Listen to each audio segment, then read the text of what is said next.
প্রধান উপদেষ্টার সঙ্গে জামায়াত প্রতিনিধি দলের বৈঠক। জাতীয় স্বার্থের বিরুদ্ধে যারাই যাবে তাদের বিরুদ্ধে ব্যবস্থা নেয়ার আহ্বান আমিরের।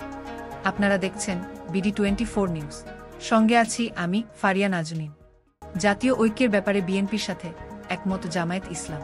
ন্যূনতম সংস্কার করে দ্রুত নির্বাচনের কথা বলেছেন দলটির আমির ডাক্তার শফিকুর রহমান।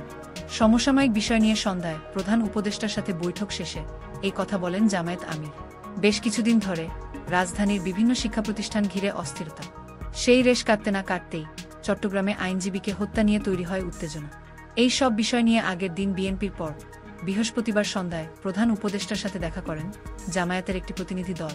প্রায় 1.5 ঘণ্টা বৈঠক শেষে জামায়াত আমির জানান, শুধু ইসকন নয়, জাতীয় স্বার্থের বিরুদ্ধে যারাই যাবে তাদের চিহ্নিত করে ব্যবস্থা নিতে হবে।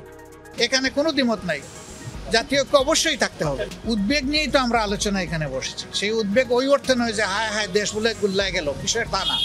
বিষয় হচ্ছে আমাদের দেশের শান্তি শৃঙ্খলা কারা ধ্বংস করতে চায় তাদেরকে চিহ্নিত করতে হবে এবং ঐক্যবদ্ধভাবে এটার মোকাবেলা করতে হবে। মিনিমাম সংস্কার যেগুলো দরকার, যেমন আমাদের 41 দফা দাবি আছে সংস্কারের, কিন্তু এই সরকারের জন্য আমরা 41 দফা দেইনি। আপনাদের মাধ্যমে আমরা মাত্র 10 দফা দিয়েছি, জাতির সামনে উপস্থাপন করেছি এবং তাদেরকে আমরা হ্যান্ডওভার দিয়েছি।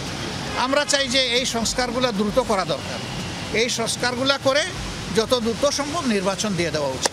আগামীতে রমজান মাস আসছে, এটাকে সামনে রেখে অসাধু ব্যবসায়ীরা যাতে বাজারে কৃত্রিম সংকট সৃষ্টি করতে না পারেন, এই সমস্ত বিষয়ে আমরা পরামর্শ করেছি। আসসালামু আলাইকুম ওয়া রাহমাতুল্লাহ।